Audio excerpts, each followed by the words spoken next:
Bienvenue à tous dans Neutrality Studies. Je m'appelle Pascal Lotaz et je suis à nouveau accompagné aujourd'hui du professeur Stephen Starr, qui nous tient informés depuis plusieurs mois de la situation de guerre en Iran. Il a préparé une nouvelle présentation pour nous. Stephen, bienvenue. Eh bien, bonjour Pascal, bonjour à vous et à vos téléspectateurs, et merci de m'avoir invité à nouveau. Merci beaucoup d'être revenu et merci aussi de toujours préparer ces présentations. Je vais les afficher à l'écran tout de suite. Les États-Unis et Israël ont perdu, mais ils refusent d'admettre leur défaite.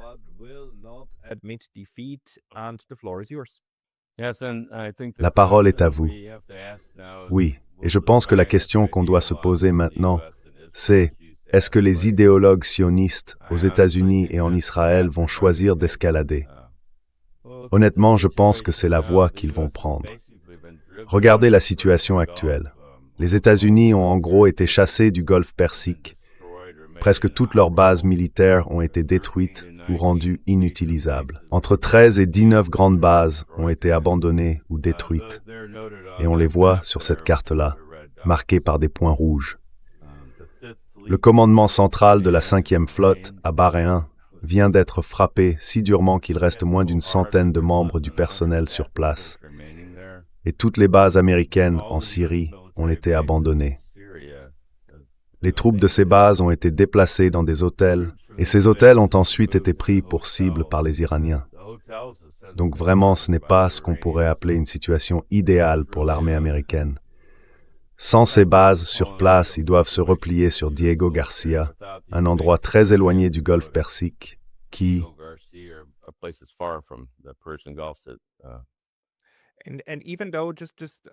Et même si, une seconde, même si les armes se sont tues depuis environ 3 semaines, alors qu'on parle aujourd'hui, fin avril, le 28, 29, la situation reste la même. Non? Ces bases, elles ne sont pas en train d'être réapprovisionnées en personnel pour l'instant-ci.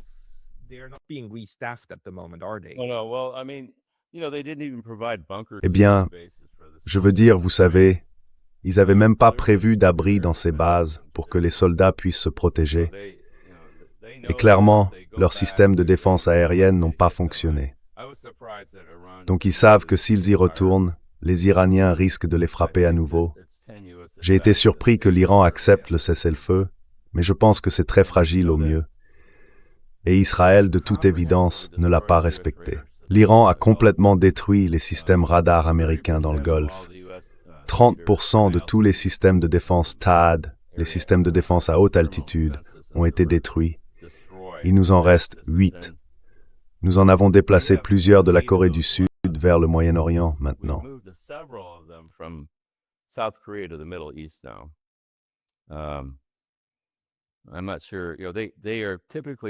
Je ne suis pas sûr. En général, ils sont associés au système THAAD, mais ils peuvent aussi être utilisés avec les systèmes Patriot. En ce moment, il reste moins de 1000 missiles Patriot et une centaine de missiles THAAD dans l'arsenal américain. Donc le radar ne servira pas à grand-chose si on n'a plus de munitions. Les États-Unis ont tiré 80% de tous leurs missiles Patriot et 60% de leurs missiles THAAD au cours des 7 dernières semaines. Sur ce graphique, on voit les stocks de munitions pour les systèmes THAAD et Patriot tout en bas. Ce sont des armes très coûteuses, environ 15 millions de dollars pour un seul missile THAAD et 3 900 000 pour un Patriot.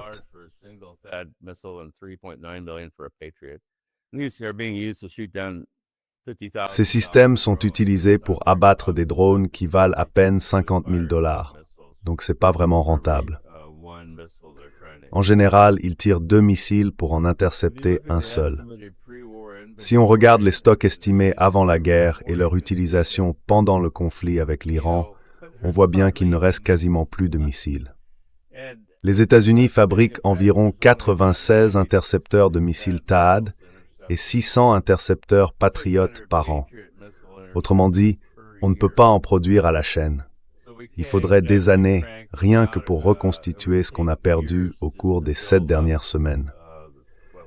Alors la vraie question maintenant, c'est est-ce qu'on veut continuer à les utiliser si les attaques contre l'Iran se multiplient?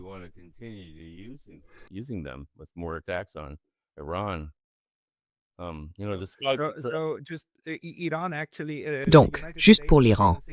En fait, les États-Unis, en à peine 6 semaines de guerre, ont tiré plus de 2 ans de stock de missiles Patriot.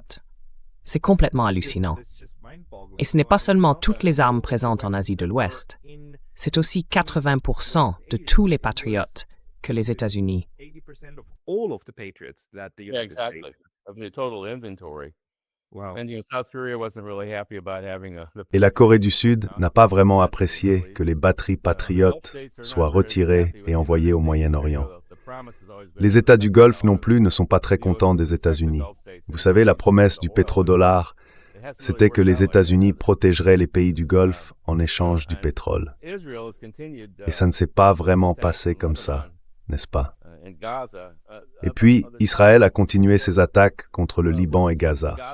La photo du haut montre à quoi ressemble Gaza aujourd'hui. C'est pour ça que les contribuables américains paient depuis des années, avec même des livraisons d'armes par avion vers Israël, sans interruption depuis le début de la guerre. Israël a systématiquement bombardé des écoles au Liban. La vidéo en bas montre l'une d'elles, détruite récemment, juste un complexe scolaire, complètement pulvérisé. Oui, enfin, ça, ce n'est pas la guerre. Yeah. I mean, this is not war. There's no one hiding in there shooting at the Israeli soldiers. Il n'y a personne caché, et ils tirent sur les soldats israéliens. Et Israël s'est distingué par le nombre de journalistes qu'il a tués. Ils en ont tué environ 370 au cours des 15 dernières années en Israël. Cette image montre des journalistes et des secouristes. Celle du dessus, ce ne sont que des journalistes. Et chacun d'entre eux a été tué par Israël au Liban. Israël va même jusqu'à les appeler au téléphone pour leur dire qu'ils vont les tuer, eux et leurs familles. Certains fuient leur maison juste avant d'être assassinés, simplement pour essayer de sauver leur famille. Et en bas, on voit des gens qui tentent d'être secourus par les paramédics. Un double tir, frapper à nouveau l'endroit déjà touché, pour tuer les secouristes. Oui, c'est ça. Right. So, once the blockade. Alors vous savez, une fois que le blocus et la guerre ont commencé, le blocus du détroit d'Ormuz, il y avait encore beaucoup de pétrole brut en mer, ainsi que des produits pétroliers raffinés. On appelle ça une réserve flottante de pétrole quand il est stocké sur ces navires. Les pétroliers avancent à peu près à la vitesse d'un vélo, donc il leur faut des semaines pour aller du Golfe Persique jusqu'aux différents ports du monde. Et on voit bien que le kérosène chute fortement. D'ailleurs, si quelqu'un essaye d'acheter des billets d'avion, beaucoup de vols sont déjà annulés un peu partout à cause de ça. Et on peut voir que la ligne bleue montre les chiffres actuels par rapport aux moyennes précédentes. Les États-Unis ont d'ailleurs fièrement annoncé avoir bombardé 13 000 cibles en Iran.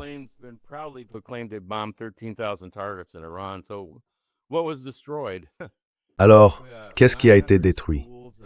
Nous avons 900 écoles et au moins 30 universités et centres de recherche ont été endommagés ou détruits par nos bombardements. Et ça, vous savez, c'est parce qu'on bombarde massivement des villes et des cibles civiles. Plus de 300 centres de santé et établissements médicaux, dont une cinquantaine d'hôpitaux, ont été touchés ou détruits. L'image à droite montre l'école primaire Manab, qui a été détruite, je crois le premier ou le deuxième jour de la guerre. Les États-Unis ont tiré 2 missiles Tomahawk sur ce site. Ils ont essayé de rejeter la faute sur l'intelligence artificielle. Vous savez, le système de ciblage Hegseth a supprimé la supervision humaine du processus et l'a confié à l'IA. Donc peut-être que c'est plausible, même si je pense beaucoup de gens n'y croient pas. Ils pensent que c'était délibéré.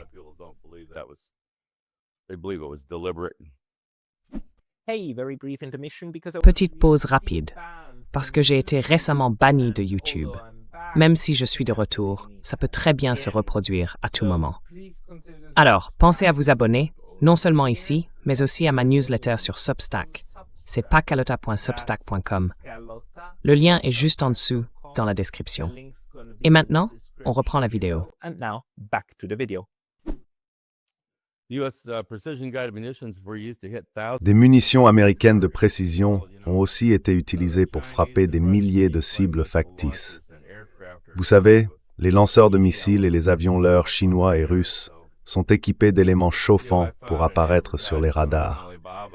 Et d'ailleurs, j'ai trouvé une annonce sur Alibaba pour un avion qu'on peut carrément commander en ligne. Apparemment, les stratèges militaires américains étaient convaincus d'avoir détruit tous les lanceurs de missiles iraniens, leurs forces aériennes et tout le reste. Mais en réalité, ils frappaient des cibles qui étaient des leurs.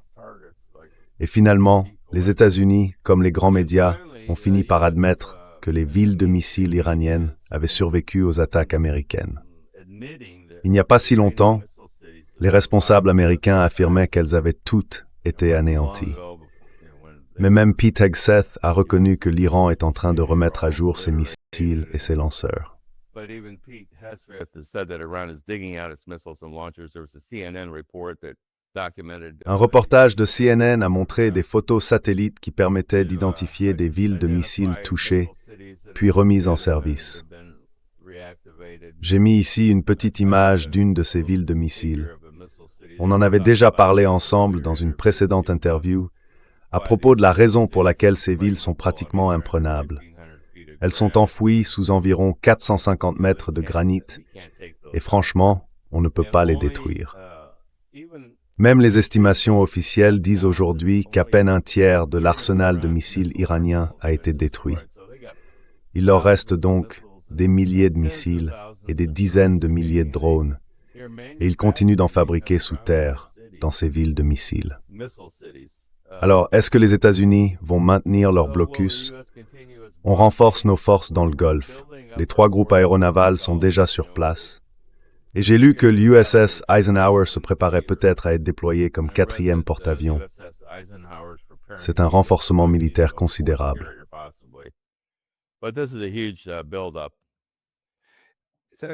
Attendez une seconde. La tension monte là. Et je me demandais, où est-ce qu'ils vont?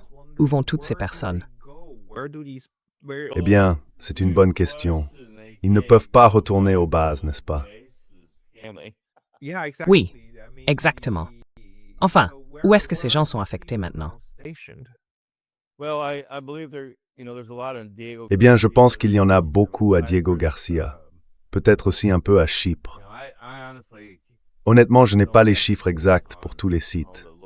Mais les groupes aéronavals se trouvent à environ 6 à 700 000 des côtes iraniennes. Oui, c'est là qu'est le problème.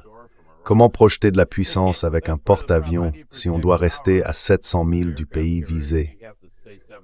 L'Iran, c'est à peu près la taille de l'Europe de l'Ouest. Donc, si on veut faire voler des avions depuis un porte-avions situé à cette distance, il faudra forcément ravitailler plusieurs fois en vol. Parce que ces avions ont une portée d'environ 350 km, c'est bien ça? Oui, c'est ça.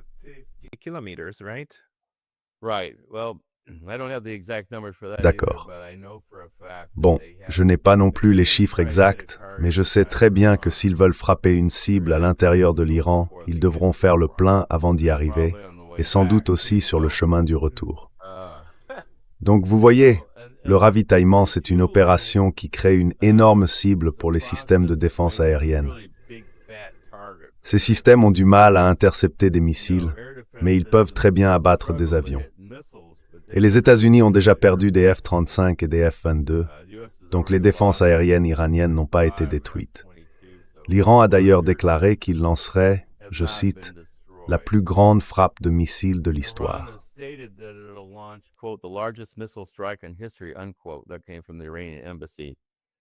Ça vient de l'ambassade d'Iran, il y a 2 ou 3 jours. Et dans leur déclaration, l'Iran a officiellement dit que si les États-Unis frappaient ces installations électriques, ces centrales ou ces raffineries de pétrole, ils attaqueraient tous les autres États du Golfe liés aux États-Unis. Et en fait, ça veut dire la plupart d'entre eux. Vous voyez, si l'Iran détruit les centrales électriques de ces pays, on ne peut plus faire tourner les usines de dessalement sans électricité. Et en ce moment, on approche de la période où il va faire autour de 50 degrés Celsius, 120 degrés Fahrenheit, tous les jours, dans ces pays du désert.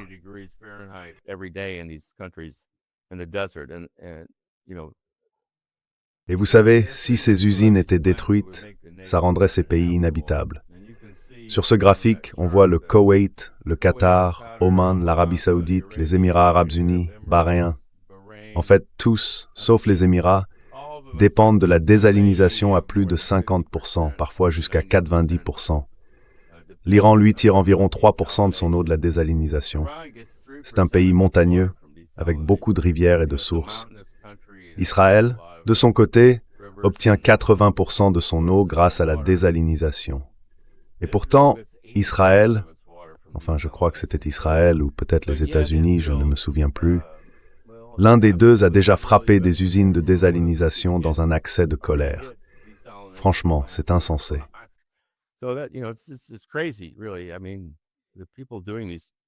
Je veux dire, les gens qui font ce ciblage n'ont absolument aucun sens stratégique. Si ça se produit, les États du Golfe devraient être évacués. Sinon, des millions de personnes mourraient sous la chaleur du désert.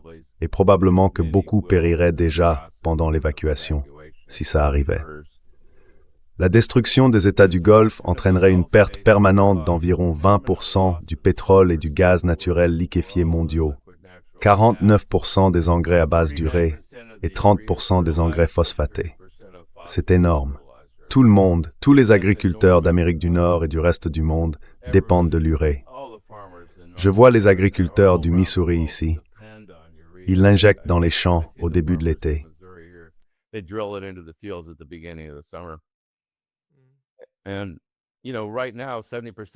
Et vous savez, en ce moment, 70% des agriculteurs américains disent qu'ils n'ont pas les moyens d'acheter tout l'engrais dont ils ont besoin pour les semis de printemps cette année.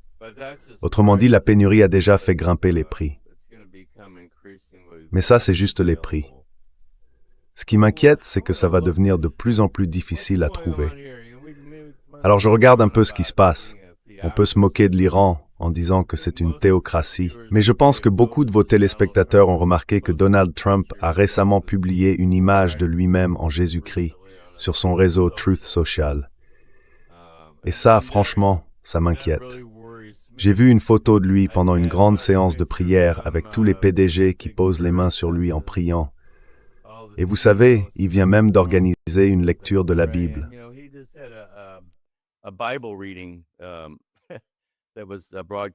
C'était diffusé au Museum of the Bible, ou quelque chose comme ça, à Washington, D.C. Salomon acheva la maison du Seigneur, ainsi que la maison du roi, et tout ce qu'il avait eu à cœur de réaliser dans la maison du Seigneur. Et chez lui, il a prospéré. Nos États-Unis, on est censé avoir une nation, l'Église et l'État. Salomon, pendant la nuit, entendit ces paroles. J'ai entendu ta prière. Il est en train de lire ce que Salomon a dit.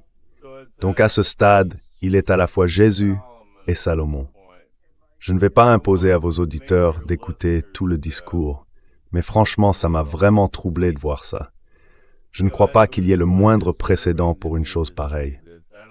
Je savais pas ça. Est-ce qu'on a déjà eu un autre président américain qui a fait une lecture de la Bible? Non, je ne crois pas que ça soit déjà arrivé avant.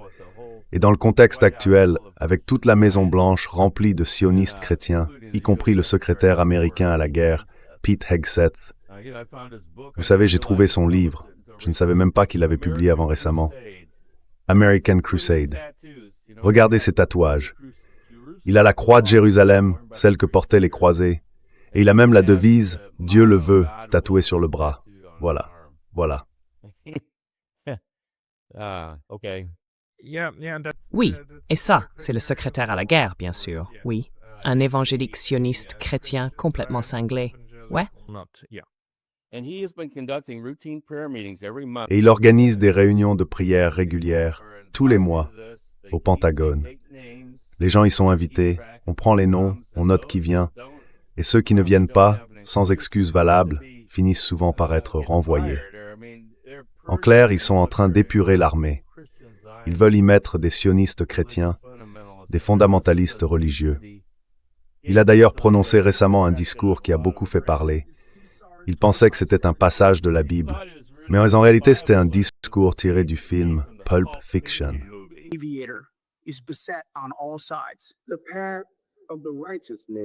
Le chemin de l'homme juste est assailli de toutes parts par les injustices des égoïstes et la tyrannie des hommes mauvais. Béni soit celui qui, au nom de la camaraderie et du devoir, guide les égarés à travers la vallée des ténèbres. Béni soit celui qui, au nom de la charité et de la bienveillance, conduit les faibles à travers la vallée des ténèbres. Car il est vraiment le gardien de son frère et celui qui retrouve les enfants perdus. J'ai trouvé ça troublant, à bien des égards. Avec une grande vengeance. C'est quand même incroyable, non? Donc ce n'est pas tiré de la Bible. Non, il pensait que ça l'était. Apparemment pour empoisonner et détruire mon frère. Et tu sauras que mon indicatif d'appel c'est 111 quand je ferai tomber ma vengeance sur toi. Eh bien, voilà notre secrétaire à la guerre. Maintenant, on a un nouveau secrétaire à la marine, et apparemment, il croit à la sorcellerie. Voici un petit extrait d'une interview qu'il vient de donner. Encore une fois, on ne peut pas laisser les choses se passer comme ça. Il y a un endroit à Monterey, en Californie, qui s'appelle Lovers Point. Oui, Le nom original, c'était Lovers of Christ Point. Mais maintenant, ils ont enlevé le mot Christ. C'est devenu Lovers Point. Et franchement, Monterey est devenu un endroit très sombre. Il y a beaucoup de sorcellerie, et la communauté Wiccan a vraiment pris le dessus là-bas. Et on ne peut pas laisser ça se produire en Virginie. La Virginie, c'est... il a dit qu'Adopsonius beaucoup de Steptui. Oui, enfin, ce sont ces gens-là qui occupent maintenant les postes au sein du gouvernement et du Pentagone. Et tout ça vient d'Israël, avec Netanyahou qui en est un des principaux moteurs. La poussée pour le grand Israël dure depuis un bon moment. Vous vous souvenez sans doute de cette image de Netanyahou à l'ONU, brandissant une carte. La malédiction, c'est l'Iran, et la bénédiction, c'est le grand Israël. Tous ces gens croient à l'Armageddon. Et ironiquement, les Juifs pensent que les chrétiens seront détruits, tandis que les chrétiens croient qu'ils vont monter au ciel. Il y a eu des centaines de plaintes de sous-officiers de l'armée américaine, disant qu'ils reçoivent des discours de leurs supérieurs, leur expliquant qu'ils ne devraient pas avoir peur de mourir lors de la bataille d'Armageddon. Alors oui, je pense vraiment qu'on a un sérieux problème à ce niveau-là.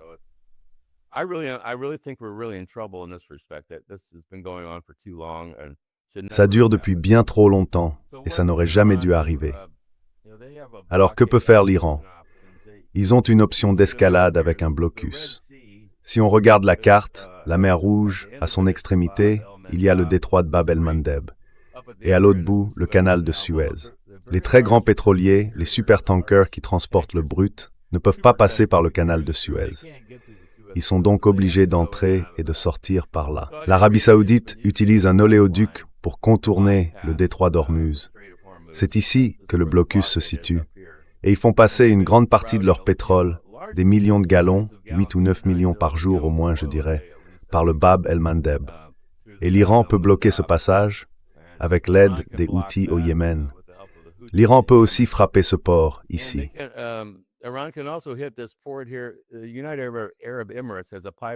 Les Émirats arabes unis ont un oléoduc qui débouche de l'autre côté du détroit d'Ormuz. Et ils exportent aussi du pétrole par là.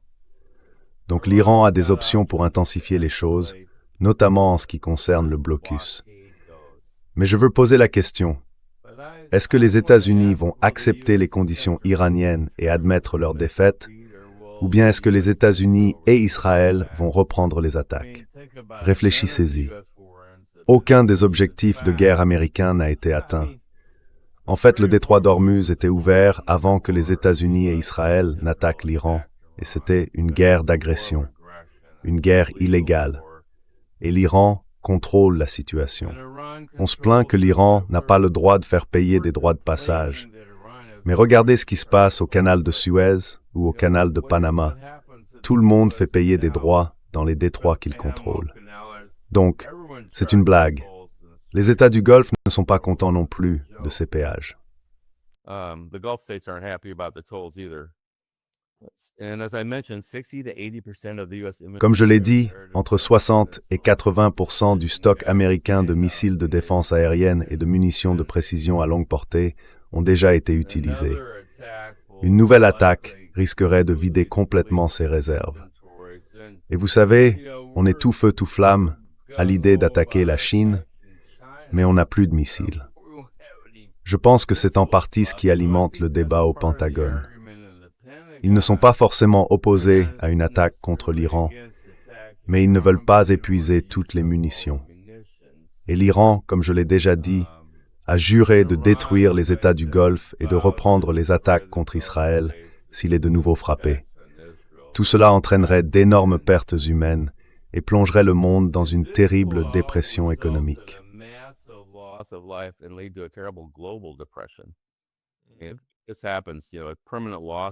Voilà ce qui se passerait, vous savez, une perte permanente de tout le pétrole, des produits pétrochimiques et des engrais. C'est presque impensable. Alors imaginons qu'on manque d'armes conventionnelles et qu'on commence à utiliser des armes nucléaires tactiques contre les villes de missiles iraniennes. Il y aurait d'énormes retombées radioactives. Voici une vidéo d'un essai nucléaire souterrain. C'était une arme de 10 kilotonnes. Elle avait été enterrée à environ 270 mètres de profondeur, mais elle a quand même fui. Ça donne une idée du type de retombées qu'on pourrait avoir après une attaque de missiles.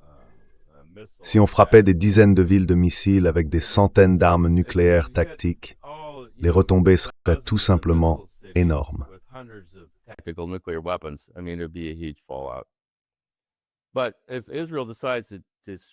Mais si Israël décidait de frapper des villes iraniennes, on aurait alors plus de 10 millions de morts. C'est une étude qui a été réalisée en 2013. Le scénario prévoit 22 armes thermonucléaires israéliennes qui exploseraient dans ces villes iraniennes. Ils avaient envisagé 3 scénarios pour Téhéran, avec des armes de taille différentes.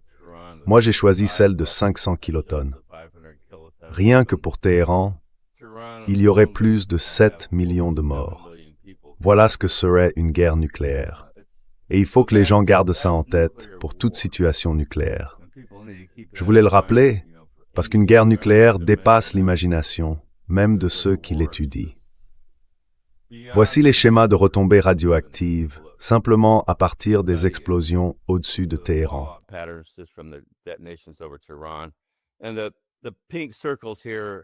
Et les cercles roses ici montrent où les tempêtes de feu auraient lieu. Donc en gros, toute la zone serait engloutie dans une tempête de feu dont personne ne sortirait vivant. L'Iran possède assez d'uranium hautement enrichi pour fabriquer 10 armes nucléaires. On le sait parce que l'Agence internationale de l'énergie atomique a confirmé qu'ils avaient 450 kilos d'uranium enrichi à 60% et qu'il peut être porté au niveau militaire en seulement quelques jours. Et c'est probablement déjà fait. Je veux dire, vous savez, l'ancien ayatollah, qu'on a tué le premier jour de notre attaque, avait empêché l'Iran d'obtenir l'arme nucléaire pendant 26 ans. Mais son fils, lui, a survécu.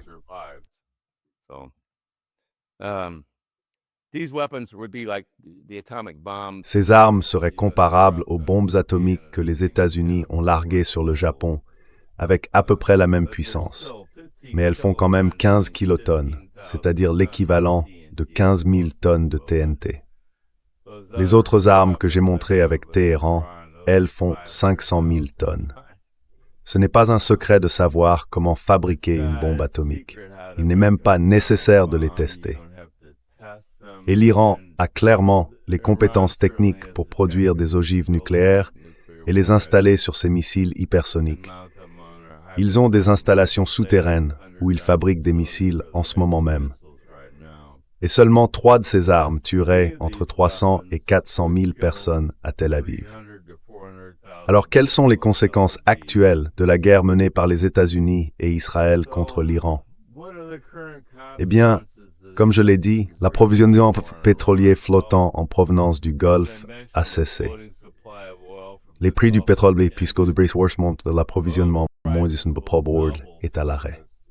20% of the global oil supply stops. And no matter what we do, if they stop, Quoi qu'on fasse, même si les combats s'arrêtaient demain, il n'y aurait toujours pas de pétrole disponible avant une semaine, parce qu'il faut du temps pour l'acheminer. La perte de 20% du gaz naturel liquéfié provoque de graves pénuries et des arrêts d'usines en Asie du Sud-Est et en Afrique. Toutes sortes d'usines rencontrent des difficultés à cause de ça, et il y a des pénuries de carburant. Plus un pays est pauvre, moins il a de réserves. En général, la hausse du coût de l'énergie, du transport et de la production industrielle va faire grimper les prix partout dans le monde. Même aux États-Unis, on le voit bien, le prix de l'essence dépasse les $4 le gallon. Le diesel, c'est plutôt entre 5 et $6 le gallon. Et si vous êtes en Californie, c'est encore bien plus cher. La perte des engrais à durée et de phosphate va aussi réduire la production alimentaire Australis et Broken Dangle.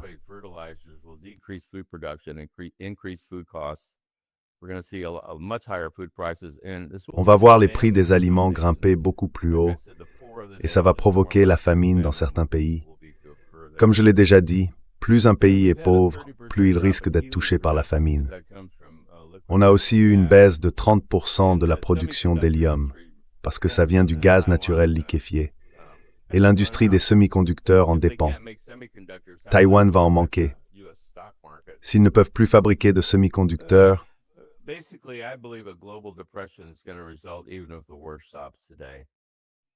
So that's the unfortunate result of this insane war that we've persecuted. And I would stop here, but there's a lot of bad things going on in Ukraine and Russia right now. So I had a few more slides. This last month in March, la Russie a été attaquée par plus de 7300 drones en un mois. Russia was attacked with more than 7,300 drones in a month.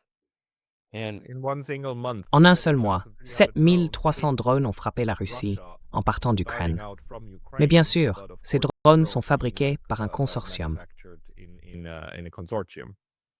right, but it has been noted that some of these drones. Oui, mais on a remarqué que certains de ces drones ont été dirigés au-dessus des pays baltes, l'Estonie et la Lettonie. La Russie, évidemment, elle voit très bien d'où ils viennent. Elle arrive à en abattre beaucoup, mais certains frappent quand même des centrales électriques, des raffineries, des bases aériennes, des aéroports, des cibles civiles. Imaginez un instant si l'Europe ou les États-Unis subissaient 7000 drones lancés contre nos infrastructures. Qu'est-ce qu'on ferait? Autrement dit, l'opinion publique russe est furieuse, et les appels à une action militaire radicale se multiplient. Après les dernières attaques, le ministère russe de la Défense a d'ailleurs publié, il y a environ une semaine, une liste de cibles comprenant des fabricants de drones en Europe.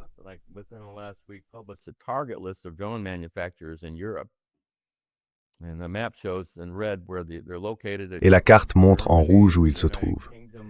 Elle inclut l'Allemagne, le Royaume-Uni, la Lettonie, le Danemark, la Pologne, l'Italie, l'Espagne, les Pays-Bas, la Lituanie, la Finlande, la République tchèque, la Turquie et Israël. Ce sont des cibles, c'est une liste de cibles. C'est une menace claire. Je ne pense pas que les Russes commenceront avec des armes nucléaires, mais ils utiliseront probablement un missile russe ou quelque chose de ce genre pour frapper ces endroits. Et là, on se retrouverait dans une situation complètement différente. Beaucoup de gens ont critiqué Poutine parce qu'il a qualifié de nombreuses attaques contre la Russie d'attentats terroristes. Mais en réalité, c'est une situation de guerre. On ne peut faire semblant qu'un certain temps, à mon avis. Donc non, c'est pas une bonne chose. Et la Finlande, franchement, m'inquiète beaucoup.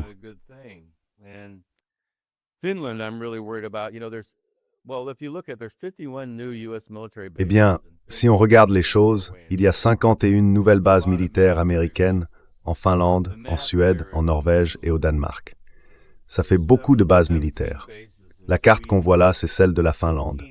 Il y a 17 bases en Suède, 15 en Finlande, 15 en Norvège et 4 au Danemark. Et la Finlande vient tout juste d'autoriser la présence d'armes nucléaires américaines sur ses bases militaires. Alors, si vous êtes la Russie, que vous subissez des milliers de frappes de drones chaque semaine, et que vous voyez ces 51 nouvelles bases militaires apparaître, pendant que la Finlande annonce que les États-Unis peuvent y déployer des armes nucléaires, ils essayent de se cacher derrière un prétexte en disant « Bon, on n'aura pas d'armes nucléaires en temps de paix ». Bref, voilà la fin de mon scénario terrifiant sur ce qui est en train de se passer. End of my horrifying scenario with what's going on. Thank you very much for that overview. Eh bien oui, merci beaucoup pour cet aperçu. Vous savez, ces deux théâtres sont liés. Et on a vu, il y a quelques jours à peine, je crois que c'était lundi ou mardi, le ministre iranien des Affaires étrangères, M. Araghchi, se rendre à Moscou pour rencontrer Vladimir Poutine et Sergueï Lavrov afin de discuter, n'est-ce pas? Il est clair qu'ils échangent au niveau militaire, qu'ils échangent aussi au niveau politique, et que la question de la guerre par drone est évidemment un sujet qui les relie. Drone warfare is obviously one that connects them. We know that the Russians have actually learned from the Iranians. On sait que les Russes ont en fait appris des Iraniens en ce qui concerne leurs drones Shahed, comment les fabriquer et comment les utiliser. On sait aussi que les Iraniens ne sont pas seulement forts avec leurs missiles, mais aussi avec leurs capacités en matière de drones, notamment pour menacer les voies maritimes, n'est-ce pas? Je veux dire, la raison pour laquelle ils peuvent fermer le détroit d'Ormuz, c'est surtout grâce à leurs drones. Qu'est-ce que vous en pensez de ce nouveau type de guerre? Et puis, aussi du fait que les États-Unis semblent avoir misé sur le mauvais cheval, avec ces systèmes de missiles Patriot et THAAD, qui se révèlent aujourd'hui en gros inefficaces.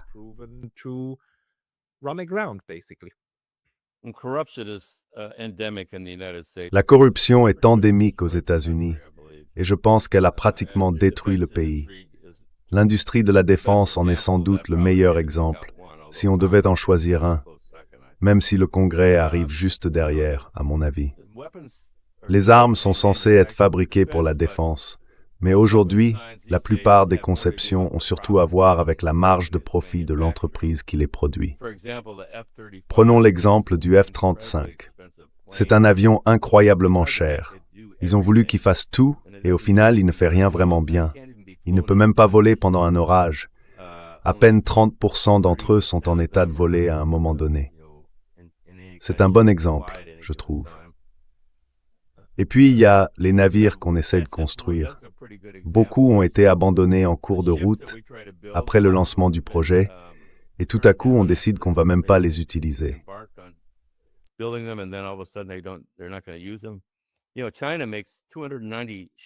Vous savez, la Chine construit 290 navires pour chaque navire que les États-Unis fabriquent. Oui, c'est ça.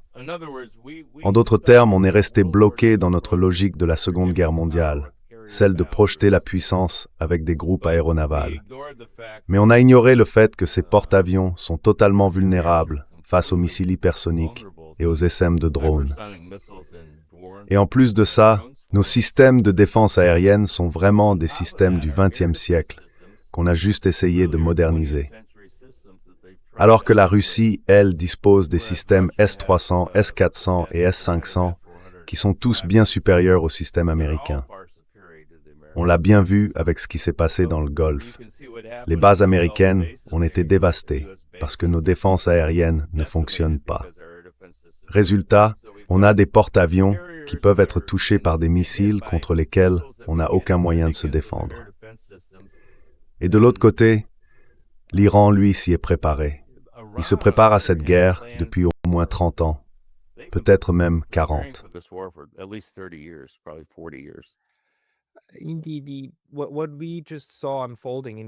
Ce qu'on vient de voir pendant ces 6 semaines de guerre, c'est d'un côté le carnage que vous avez mentionné, la destruction des écoles, des infrastructures, des parcs et tout le reste.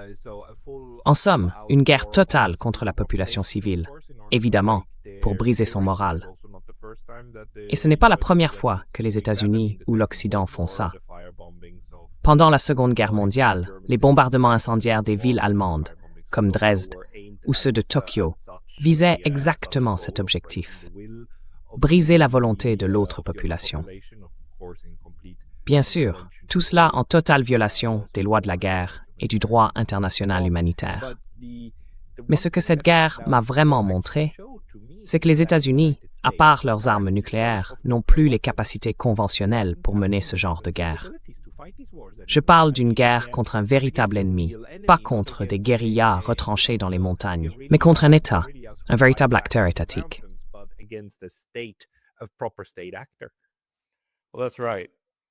Oui, c'est exact. L'Iran a développé des technologies de missiles et de drones, et ils ont construit ces villes de missiles. On ne peut pas les frapper avec nos armes conventionnelles et ensuite ils dégagent les entrées et continuent à sortir les missiles. C'est une approche complètement différente. Vous savez, ils n'ont pas construit une grande force aérienne ni une grande marine parce qu'ils savaient que ce serait vulnérable. À la place, ils ont... Et l'Iran est un pays très avancé sur le plan technologique. Ils ont une très bonne base scientifique. Ils disposent de missiles hypersoniques que nous n'avons même pas encore réussi à développer.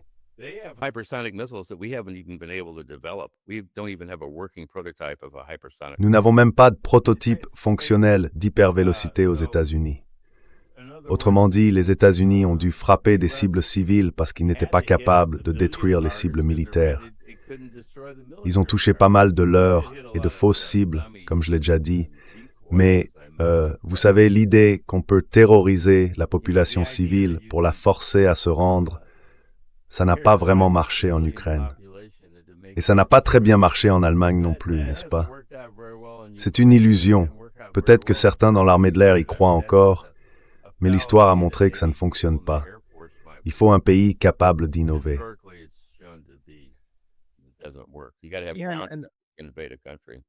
Yeah, and also your presentation, like even with the pictures of the decoys, show quite well that the entire strategy of Iran was actually to create the ability to absorb these shocks, right? Being hit by the United States was part and parcel of the war preparation. That's right. Well, Alistair Cook was emphasizing that. C'est ça. Alistair Cook soulignait que ces leurres sont même équipés de systèmes de chauffage pour produire une signature thermique visible sur les radars. Et quand j'ai trouvé une publicité pour l'un d'eux sur Alibaba, je me suis dit, comment se fait-il que les États-Unis ne comprennent pas que c'est réel? Franchement, c'est absurde. Je pense que ce qui s'est passé, c'est qu'ils ont rempli même les agences de renseignement de gens qui sont surtout inquiets pour leur poste. Ils ne veulent pas transmettre à leurs supérieurs des informations qu'ils n'ont pas envie d'entendre. Et ça remonte jusqu'à Trump, qui pense qu'on est en train de gagner la guerre. Mais c'est très dangereux. C'est une illusion, et ça conduit à des décisions catastrophiques.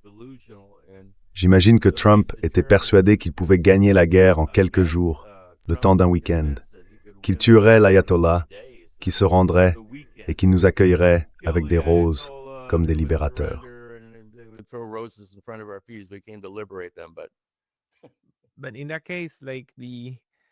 Mais dans ce cas, le fait qu'ils ne se soient pas rendus, selon les Iraniens, quand ils ont annoncé qu'ils acceptaient un cessez-le-feu de 2 semaines, eh bien les Iraniens disaient en réalité qu'à ce moment-là, c'était le 40e jour de la guerre. Les Américains suppliaient déjà depuis 30 jours, depuis un mois, pour obtenir un cessez-le-feu. Voilà, c'est ce qu'ils affirmaient. Mais plus on regarde les chiffres, plus on a l'impression que la panique a aussi commencé à gagner le Pentagone.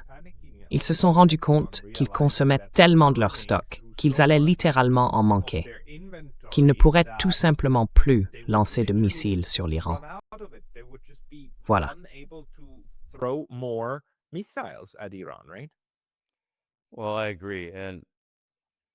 Oui, je suis d'accord. Et vous savez, certaines personnes ont été très critiques envers l'Iran, simplement parce qu'il a accepté le cessez-le-feu. Mais moi, je ne peux pas juger ça de mon côté. On n'a rien entendu sur Israël. Parce que là-bas, ils infligent désormais des peines de prison à quiconque publie une vidéo en ligne. Mais Israël a été durement touché. Leur système de défense aérienne ne fonctionne plus. Une fois que les radars américains dans le Golfe ont été neutralisés, le temps d'alerte en Israël est tombé à 1 minute, voire moins, pour les attaques de missiles. Et les gens vivent dans des abris toutes les nuits. À mon avis, il est plus probable de voir une révolte politique en Israël qu'en Iran.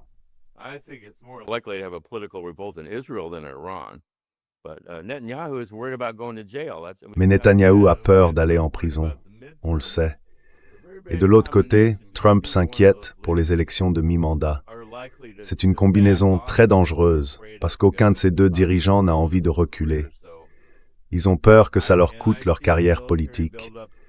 Et je vois le renforcement militaire se poursuivre au Moyen-Orient, du côté des États-Unis aussi. Je ne vois aucun signe qu'ils soient prêts à accepter une défaite en Iran. Les propositions que les États-Unis continuent de faire sont absurdes. Par exemple, on va partager les droits de passage avec l'Iran pour le détroit d'Ormuz. Vous pouvez nous remettre tout votre matériel nucléaire. C'est complètement irréaliste, et l'Iran n'acceptera jamais ça. No, at the same time, though, you can see how Iran obviously has an interest in not being hit anymore. I mean, for obvious reasons. And on the other hand, they do not oppose actually a diplomatic process, even discussing the nuclear program. Right? They're not saying we're not discussing it. They're just saying no to the idea that they just ship off all of their uranium. Eh bien, si vous vous souvenez, la veille du début de la guerre, ils étaient tombés d'accord. L'ambassadeur d'Oman était euphorique. Il disait qu'ils avaient accepté de remettre leur uranium hautement enrichi, d'accueillir des inspecteurs américains et à peu près tout ce qu'on pouvait imaginer. C'était bien au-delà de ce qu'on attendait d'eux pour répondre à ce genre d'exigence. Alors, ça contredit complètement l'idée selon laquelle cette guerre aurait pour but d'empêcher l'Iran d'obtenir l'arme nucléaire. On aurait pu atteindre cet objectif sans la guerre. Ils avaient déjà proposé de le faire. Et on avait le JCPOA, l'accord qui empêchait justement ça, que Trump a déchiré dès le départ. Donc, je ne sais pas, si j'étais iranien et que mes négociateurs avaient été attaqués 2 fois pendant des pourparlers, j'hésiterais franchement à les renvoyer une 3e fois.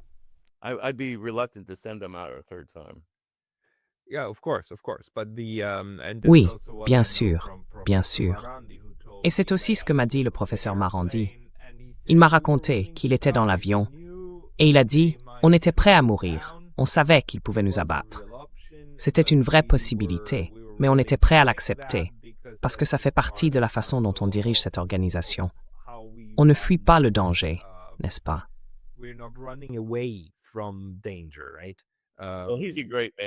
C'est un homme remarquable. J'adore l'écouter parler. Et vous savez, à côté de gens comme lui, ou comme l'ambassadeur Freeman, je fais un peu pâle figure, que ce soit en éloquence ou en connaissance. Mais honnêtement, je ne suis pas sûr que je pourrais être aussi courageux que lui dans de telles circonstances.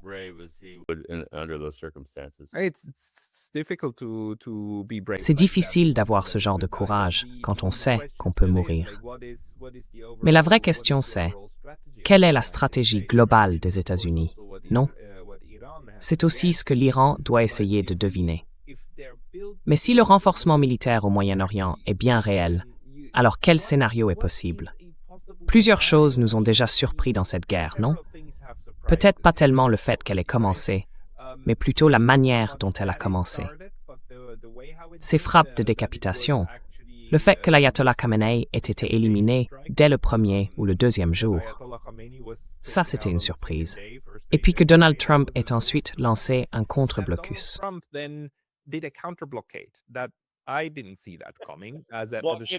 Je ne m'y attendais pas du tout. Un blocus. Encore un blocus. Mais quel pourrait être le prochain niveau militaire possible? Parce que d'une certaine façon, on n'en a pas fini. La guerre n'est pas terminée. La phase cinétique, la première phase cinétique, est peut-être terminée. Mais il pourrait y en avoir une deuxième. La guerre continue, avec le blocus et le contre-blocus. Et pour l'instant, j'ai l'impression que la stratégie iranienne, c'est simplement de tenir bon et de dire non, on peut tenir plus longtemps que vous. Alors, quel pourrait être le prochain terrain militaire où les États-Unis pourraient éventuellement agir? Vous avez des idées un peu originales là-dessus. Potentially, do you have any creative kind of ideas? Well, I would say, first of all, that if a blockade was such a good idea, Eh bien, it should have begun. je dirais d'abord que si un blocus était vraiment une si bonne idée, ils auraient dû commencer par ça. Mais je pense que l'Iran est dans une situation très difficile, parce qu'il fait face à deux puissances nucléaires. Israël commet un génocide depuis des années maintenant. Je ne les vois pas hésiter à utiliser l'arme nucléaire contre l'Iran s'ils pensent pouvoir s'en tirer, ou s'ils décident d'activer l'option Samson. En termes d'alternatives militaires crédibles, il n'y en a tout simplement pas. Trump s'est enfermé dans une impasse. Le blocus, c'était en quelque sorte le dernier recours, une manière de sauver la face. Au bout du compte, il devra soit admettre la défaite, et je ne pense pas qu'il en soit capable. À mon avis, c'est un narcissique malfaisant.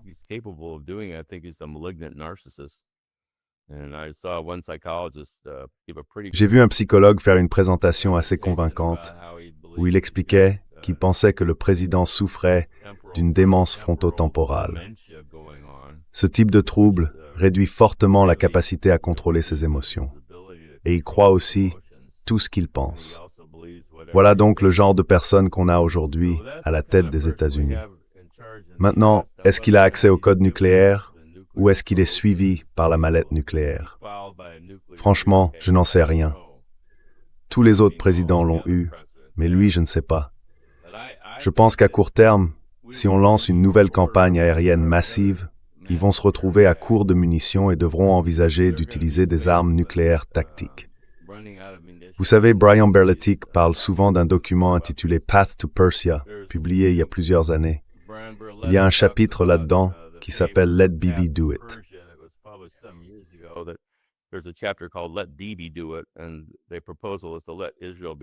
La proposition, c'est de laisser Israël commencer avec des frappes nucléaires pour que les États-Unis puissent ensuite s'en désolidariser. Mais je ne sais pas, je pense que c'est pour ça que les Iraniens ont accepté le cessez-le-feu. Ils craignent que s'ils poussent les choses au point où Israël est au bord de l'effondrement et de la destruction totale, alors Israël finisse par utiliser l'arme nucléaire. Ils ne veulent pas en arriver là. Mais moi, je ne le vois pas comme ça. J'aimerais pouvoir vous dire qu'il existe une bonne solution, mais je n'en vois pas. Écoutez Larry Johnson et d'autres, encore plus que Scott Ritter, des gens qui s'y connaissent vraiment en stratégie militaire, bien mieux que moi. Aucun d'entre eux n'a de proposition pour que les États-Unis réussissent un coup de maître dans cette affaire ou pour que Trump gagne ses élections de mi-mandat.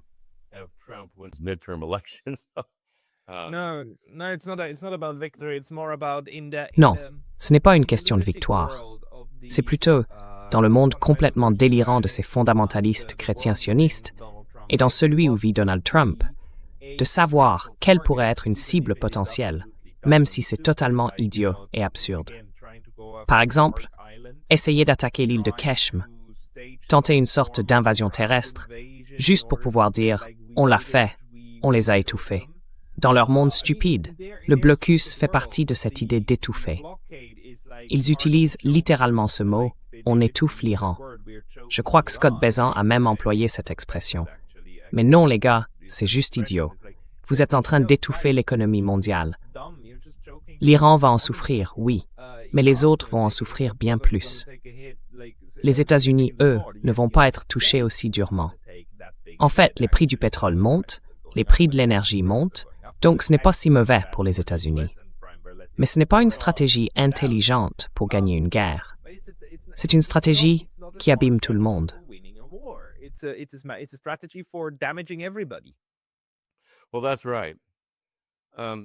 Oui, c'est ça.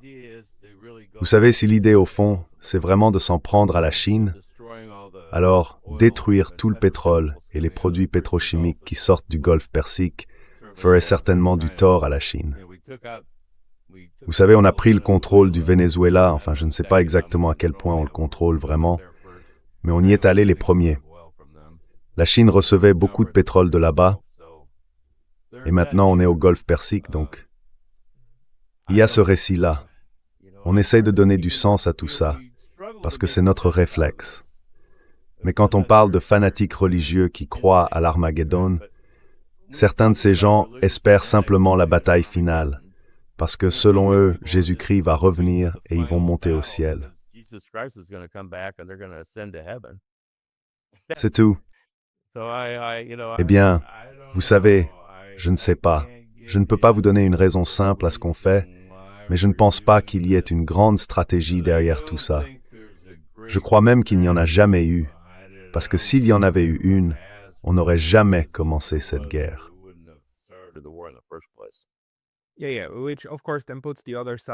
Oui, ce qui évidemment met l'autre camp dans une position encore plus difficile. Parce que s'il n'y a pas de stratégie, comment voulez-vous élaborer une contre-stratégie, n'est-ce pas? Si ces actions sont totalement aléatoires, alors oui, il faut une base très solide. Même si je dois dire, ils en ont une, avec leur défense en mosaïque et leur logique du œil pour œil. Leur stratégie, c'est en gros, quoi que vous frappiez chez nous, on vous prouvera qu'on peut frapper quelque chose d'une valeur équivalente chez vous. Et si vous larguez une bombe nucléaire, eh bien, nous, on n'a pas besoin de bombes nucléaires.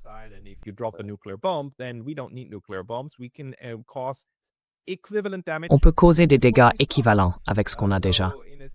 Donc, d'une certaine manière, l'Iran essaie, je pense, de montrer ou de bien faire comprendre qu'il dispose de ce qu'on appelle des capacités de seconde frappe, mais dans le domaine conventionnel. Et si ça commence à être compris, alors ça pourrait expliquer pourquoi les États-Unis cherchent à se retirer. Même Israël, dans une certaine mesure, voudrait sans doute calmer le jeu. Mais le facteur russe, est-ce que tu vois que les Russes, eux aussi, commencent à s'inquiéter de cette guerre des drones? Tu l'as d'ailleurs souligné dans ta présentation, non? Qu'à un moment, ils pourraient ne plus être prêts à le supporter.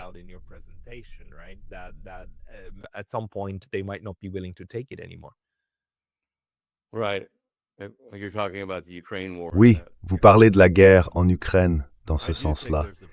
Je pense qu'il y a en ce moment une lutte politique au sein du Kremlin. Tout ça, évidemment, je dois le déduire. J'essaie de rassembler toutes les informations possibles, mais on n'a pas vraiment de contexte, ni à la Maison-Blanche, ni au Kremlin. Il me semble pourtant que l'état-major, l'armée russe, n'est pas du tout satisfaite du fait que la guerre en Ukraine dure aussi longtemps. Et cette incroyable série d'attaques de drones qui frappe maintenant la Russie, je ne pense pas que ce soit politiquement tenable pour Poutine.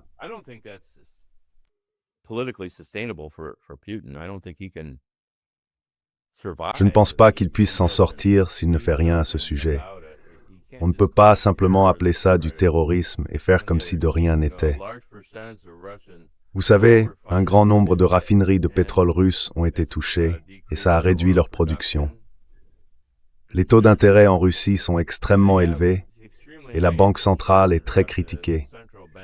On parle de taux autour de 20% pour les gens ordinaires.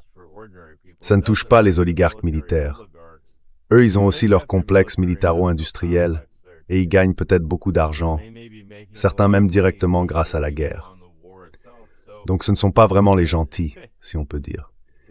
Je veux dire, chaque pays doit affronter ce genre de problèmes liés à la production militaire et au monopole.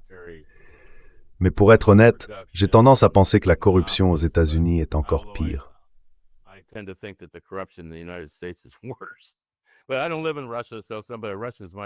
Mais je ne vis pas en Russie, donc certains Russes pourraient ne pas être d'accord avec moi. Enfin bref, je ne veux pas m'éloigner du sujet. Je pense qu'on arrive à un moment dans le conflit en Ukraine où s'ils doivent lancer une offensive, ce sera cette année, celle où ils iront vers Odessa et jusqu'au Dniepr. Le climat là-bas, l'Ukraine a une boue incroyable au printemps et à l'automne. On ne peut même pas rouler sur les routes. Donc une fois que ça sèche, une offensive devient possible. Je pense que c'est l'offensive que des gens comme McGregor et d'autres annoncent depuis des années. Et à mon avis, elle va devoir avoir lieu. Quelque chose de ce genre va forcément se produire. Poutine espère depuis longtemps un règlement négocié, mais avec 7000 drones qui entrent en Russie chaque mois, je ne vois pas comment ce serait possible. on a monthly basis. I don't see how it's possible. Oui, et environ 7000 drones fabriqués, pour la plupart, en dehors de l'Ukraine. C'est bien ça. Yeah, right. Well, the New York Times Oui, published c'est an ça. article a while Le back New York Times a publié il y a quelque temps un article expliquant que les généraux américains à Wiesbaden dirigeaient la guerre. all these drones have Je veux dire, tous ces drones dépendent du renseignement américain et des données satellites pour viser leurs cibles. En réalité, c'est les États-Unis qui frappent la Russie. Ce n'est pas un secret, tout le monde en Russie le sait. On ne peut pas se cacher derrière le prétexte que c'est l'Ukraine ou que c'est du terrorisme. Mais quand un pays est attaqué de cette façon, je pense vraiment qu'il va se passer quelque chose de spectaculaire. Et que ce soit les États-Unis qui réagissent, enfin plutôt la Russie, qui utilise ses propres missiles pour frapper les usines de drones à travers l'Europe ou autre chose. Mais quelque chose de ce genre va se produire très bientôt.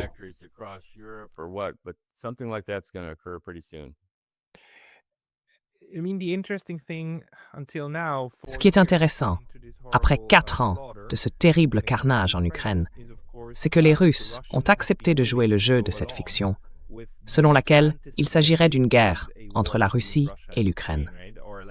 Enfin, d'ailleurs, les Russes ne parlent même pas de guerre. Ils appellent ça une opération militaire spéciale.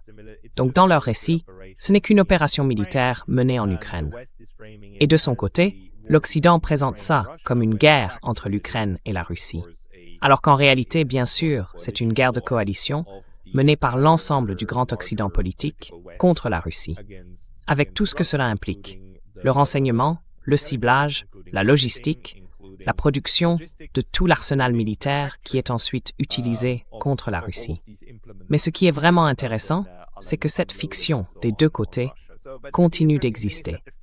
Chacun essaie encore de maintenir l'idée que tout cela reste contenu à l'intérieur de l'Ukraine.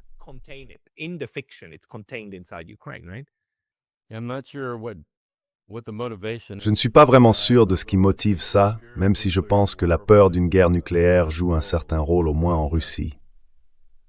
Mais, vous savez, beaucoup de gens disent maintenant que la Russie a perdu sa capacité de dissuasion nucléaire puisqu'elle ne parvient plus à empêcher des attaques sur son propre territoire. Du coup, on voit des personnes comme Sergueï Karaganov qui, ouvertement, publient des articles sur RT appelant à des frappes nucléaires contre l'Europe, ou au moins à une sorte de démonstration de ce genre. Et ça, franchement, ça m'inquiète beaucoup. J'ai essayé de ne pas y prêter trop d'attention il y a quelque temps. Je me disais, bon, ça n'arrivera jamais.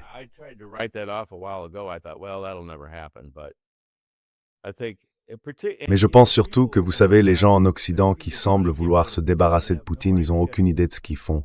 Ils pensent le remplacer par qui? Le Père Noël? Franchement, on risque plutôt d'avoir quelqu'un comme Medvedev, prêt à appuyer sur le bouton, et ça, on n'en a vraiment pas besoin. Je ne comprends pas cette mentalité belliciste, ni cette idée que les États-Unis doivent absolument maintenir leur hégémonie, alors que nos capacités militaires conventionnelles sont largement dépassées par celles de la Russie et de la Chine. Et puis, notre base industrielle a disparu. On n'est même plus capable de remplacer ces vieux systèmes radars sans dépendre des terres rares venues de Chine. On ne peut tout simplement pas.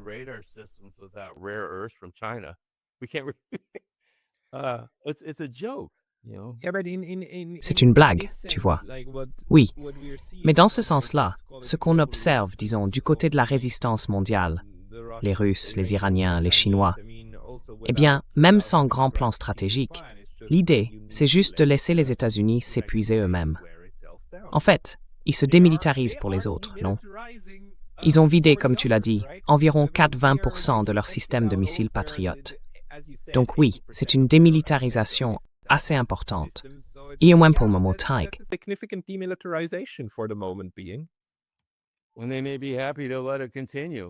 Peut-être qu'ils sont contents de laisser faire. Je veux dire, si la Chine regarde tout ça avec satisfaction, c'est sans doute parce que ça va empêcher toute attaque américaine contre la Chine, à propos de Taïwan ou autre. Parce qu'on n'aura tout simplement pas les munitions conventionnelles pour le faire. Et on ne peut pas les fabriquer. on n'a pas la capacité de les produire. Les Russes, eux, sortent ces engins à la chaîne, alors que tous nos missiles sont faits à la main. Et on ne peut pas rivaliser.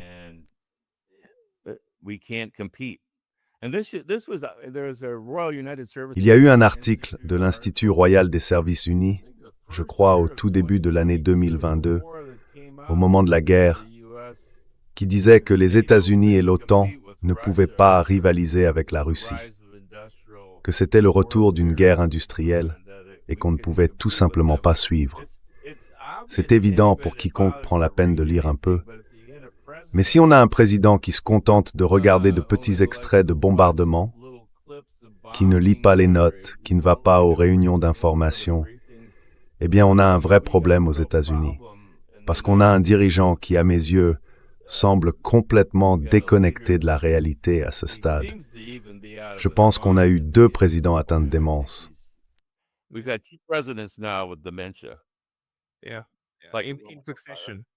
Oui, comme dans une succession.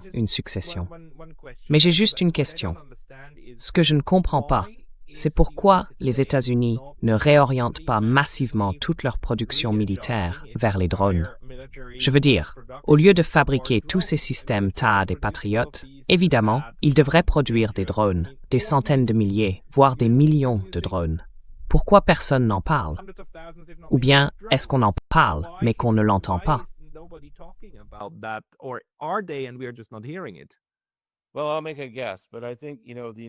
Eh bien, je vais faire une supposition, mais je pense que, vous savez, les États-Unis ont été désindustrialisés à un point tel qu'on a perdu une main-d'œuvre qualifiée. Et toutes nos munitions sont, disons, un peu exotiques, presque artisanales. Il y a bien des usines d'artillerie et d'autres installations qu'ils essayent de relancer, mais peut-être que ce n'est pas assez rentable. Ils veulent garder des munitions coûteuses, mais je crois que on a peut-être perdu la capacité de, vous voyez, de produire à grande échelle. La Russie, elle, se préparait probablement à la guerre en Ukraine depuis 7 ans avant qu'elle n'éclate. Ils avaient anticipé. Mais nous, je pense qu'on n'a plus vraiment cette capacité aujourd'hui aux États-Unis. Bien sûr, il y a encore de bons scientifiques et tout ça, mais notre base industrielle est fichue, franchement. Et beaucoup d'étudiants en sciences, en technologie, en ingénierie ou en mathématiques viennent de Chine. Quand j'enseignais à l'université, j'étais vraiment stupéfait de voir que dans le département de statistique, environ 90% des étudiants venaient de Chine, par exemple. Donc, on rentre à la maison.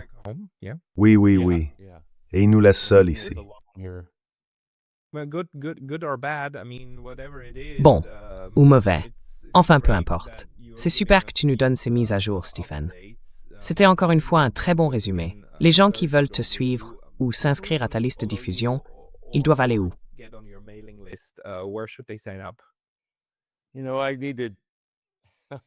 Vous savez, moi je suis encore un peu au XXe siècle. J'ai un site web qui s'appelle nuclearfamine.org. Tout attaché, famine nucléaire. Vous pouvez y lire beaucoup de mes travaux. Mais je n'ai pas de liste de diffusion. Je suis simplement content de pouvoir parler dans votre émission. Et je ne sais pas. À mon âge, je me sens un peu comme un vieux monsieur. Et je m'inquiète. J'aimerais voir le monde survivre. On vit dans un endroit magnifique. On pourrait utiliser tout notre savoir pour en faire un monde merveilleux. Je ne comprends pas pourquoi les gens veulent faire la guerre tout le temps. Et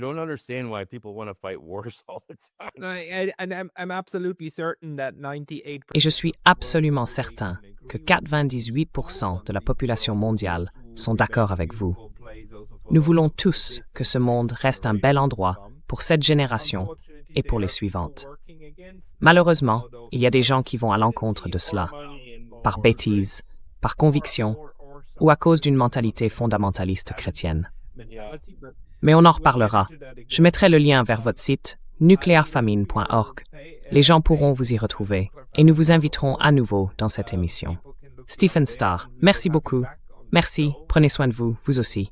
Au revoir. Au revoir. You too. Bye.